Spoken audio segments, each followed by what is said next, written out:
Hi friends, welcome to Jothi's kitchen. இன்றைக்கி நம்ம வத்த குழம்பு எப்படி பண்ணுறது அப்படின்னு சொல்லி பார்க்கலாம். அதுக்கு முன்னால் நீங்கள் ஜோதிஸ் கிச்சனை சப்ஸ்கிரைப் பண்ணுங்கள், பெல் ஐக்கானை ப்ரெஸ் பண்ணுங்கள் நோட்டிஃபிகேஷனுக்கு. ஃபஸ்ட் இப்போ தேவையான இன்க்ரீடியன்ட்ஸ் என்னெல்லாம் அப்படின்னு சொல்லி பார்க்கலாம். இதுக்கு ரொம்ப முக்கியமானது இந்த சுண்டை வத்தல் தான். அதுவும் மணத்தக்காளி வத்தல் சேர்த்து தான் நம்ம இன்னைக்கு வத்த குழம்பு பண்ண போகிறோம். அதுக்கு ஃபஸ்ட்டு நான் சுண்டை வத்தல் கொஞ்சம், மணத்தக்காளி வத்தல் கொஞ்சம், மிளகா வத்தல் ஒரு 6 வத்தல் சேர்த்து இந்த மாதிரி வறுத்து பொடி பண்ணி வச்சிருக்கிறேன். அது மாதிரி அதை ஃபஸ்ட்டு பொடி பண்ணி நம்ம வச்சுக்கலாம். அப்புறம் ஒரு 1/2 டேபிள் ஸ்பூன் மஞ்சள் தூள், ஒரு 3 டேபிள் ஸ்பூன் அளவுக்கு மல்லித்தூள், அப்புறம் இந்த மாதிரி பூண்டு உரிச்சு வச்சிருக்கிறேன். ஒரு 2 பூண்டு, முழு பூண்டை இந்த மாதிரி உரிச்சு எடுத்து வச்சிருக்கிறேன். நம்ம தாளிக்கப்போ கொஞ்சம் முழு சுண்டை வத்தல், கொஞ்சம் முழு இந்த மாதிரி மணத்தக்காளி வத்தல், இந்த ரெண்டையும் முழுசாக சேர்த்துக்கிறப்புறம் அதுக்கப்புறம் சின்ன வெங்காயம் இந்த மாதிரி அரைச்சி எடுத்து வச்சிருக்கேன். சின்ன வெங்காயம் தான் இதுக்கு ரொம்ப முக்கியம். சின்ன வெங்காயம் இல்லைன்னா நீங்கள் பெரிய வெங்காயம் சேர்த்துக்கலாம். அதுக்கப்புறம் இதுக்கு தேவையான புளி கரைசல் இந்த மாதிரி கரைச்சி வச்சிருக்கேன். ஒரு 2 துண்டு அளவுக்கு, கொஞ்சம் எந்த அளவுக்கு குழம்பு வைக்கிங்களோ அதுக்கு தேவையான அளவு புளி எடுத்துக்கோங்க. அதுக்கப்புறம் தேங்காய், ஜீரகம் இந்த மாதிரி அரைச்சி எடுத்து வச்சிருக்கிறேன். அப்புறம் தேவையான அளவு உப்பு சேர்த்துக்கலாம். குழம்பு தாளிக்கிறதுக்கு நம்ம நல்லெண்ணெய் தான் யூஸ் பண்ணோம். நல்லெண்ணெய் யூஸ் பண்ணால் தான் வத்த குழம்பு ரொம்ப நல்லா இருக்கும். நல்லெண்ணெய் இல்லைன்னா நீங்கள் வேற ஆயில் எது யூஸ் பண்ணணுமோ பண்ணிக்கலாம். தாளிக்கிறதுக்கு தேவை கடுகு, வெந்தயம், சின்ன வெங்காயம் கொஞ்சம் சின்னதாக அந்த மாதிரி கட் பண்ணி வச்சிருக்கிறேன். அப்புறம் மிளகா வத்தல் ஒரு 2 மிளகா வத்தல் வச்சிருக்கேன். ஒரு 1/2 டேபிள் ஸ்பூன் காயப்பொடி, கருவேப்பிலை எடுத்து வச்சிருக்கிறோம். நல்லெண்ணெய் ஒரு 3 டேபிள் ஸ்பூன் எடுத்து வச்சிருக்கிறேன். கொஞ்சம் அதிகமாக நல்லெண்ணெய் சேர்த்தாதான் வத்த குழம்பு நல்லா இருக்கும்.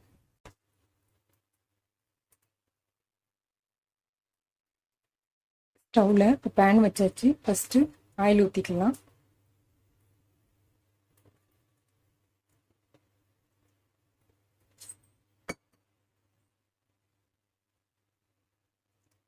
கடுகு, வெந்தயம் ஃபஸ்ட்டு ஆட் பண்ணிக்கலாம்.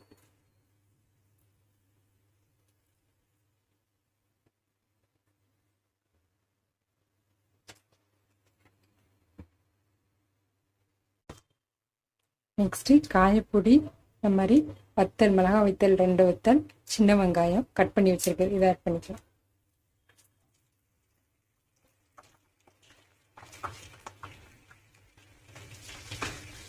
நெக்ஸ்ட்டு கருவேப்பிலை ஆட் பண்ணிக்கலாம்.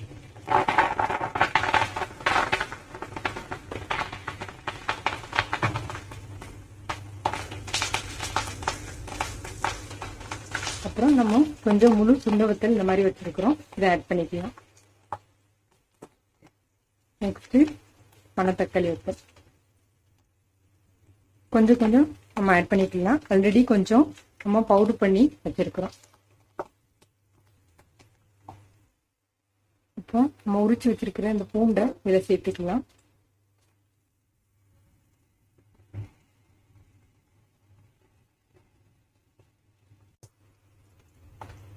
ஒரு 2 நிமிஷம் இந்த மாதிரி நல்லா பூண்டு வேக விடணும். ஆயிலே வேக விட்டதுக்கு அப்புறம் அரைச்சி வச்சிருக்கிற வெங்காய பேஸ்ட்டை சேர்த்துக்கலாம். அரைச்சி வச்சிருக்கிற வெங்காய பேஸ்ட் ஆட் பண்ணுறோம்.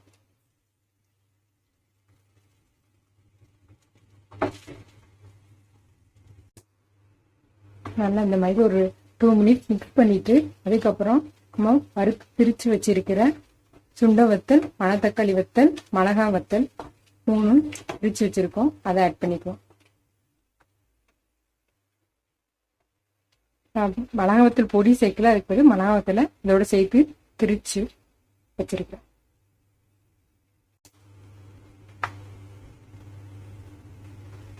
அரைச்சி வச்சிருக்க இந்த பொடியை சேர்த்துக்கலாம்.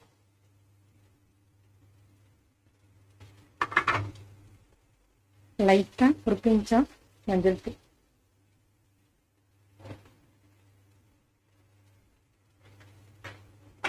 நெக்ஸ்ட் தனியா தூள் ஆட் பண்ணிக்கலாம். ஆட் பண்ணிட்டு நல்லா மிக்ஸ் பண்ணி விட்டுருலாம்.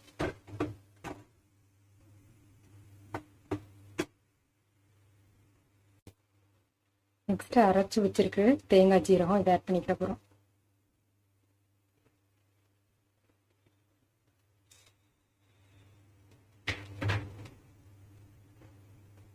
ஆட் பண்ணிவிட்டு புளி கரைசலை இதை சேர்த்துக்கிறோம்.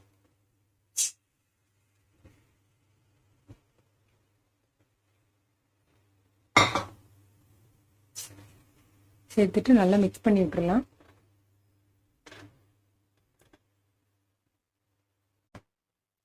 இந்த மாதிரி நல்லா மிக்ஸ் பண்ணியாச்சு. இப்போ நம்ம தண்ணி ஒரு சின்ன டம்ளருக்கு ஒரு டம்ளர் தண்ணி சேர்த்துக்கலாம். தேவைன்னா சேர்த்துக்கலாம், ரொம்ப கட்டியாக இருந்துச்சுன்னா இல்லைன்னா தேவையில்ல. நான் ஒரு டம்ளர் இதுக்கு தண்ணி சேர்த்துருக்கிறேன். நெக்ஸ்ட்டு தேவையான அளவு உப்பு ஆட் பண்ணிக்கலாம்.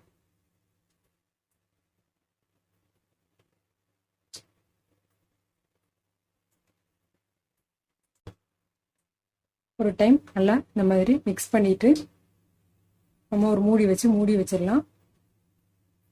ஒரு 50 மினிட்ஸ் கழித்து ஓப்பன் பண்ணி பார்க்கலாம். 20 மினிட்ஸ் நம்ம கொதிக்க விடணும். 50 மினிட்ஸ் கழித்து ஓப்பன் பண்ணி பார்க்கலாம்.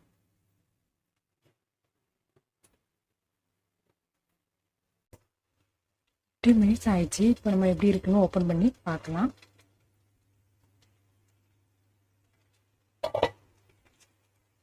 நல்லா இந்த எண்ணெய்லாம் இந்த மாதிரி பிரிஞ்சு வரும். ஒரு டைம் மிக்ஸ் பண்ணிவிட்டு இன்னும் ஒரு 5 மினிட்ஸ் இந்த மாதிரி மூடி வச்சிடலாம். நல்லா கட்டியாகுது.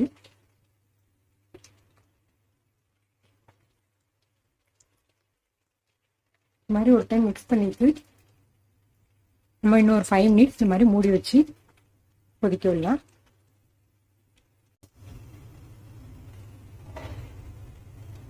நல்லா இந்த ஆயில் ஃபுல்லாக பிரிஞ்சு வந்துருச்சு. நல்லா ரெடி ஆயிடுச்சு இப்போ குழம்பு.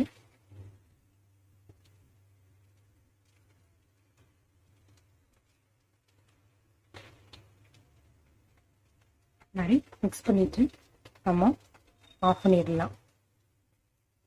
பார்க்கவே ரொம்ப அழகாக சூப்பராக இருக்குது பாருங்கள். சூப்பரான வத்த குழம்பு எப்படி பண்ணுறது அப்படின்னு சொல்லி பார்த்தோம். நீங்களும் இந்த மாதிரி ட்ரை பண்ணி பாருங்கள். தேங்க்யூ.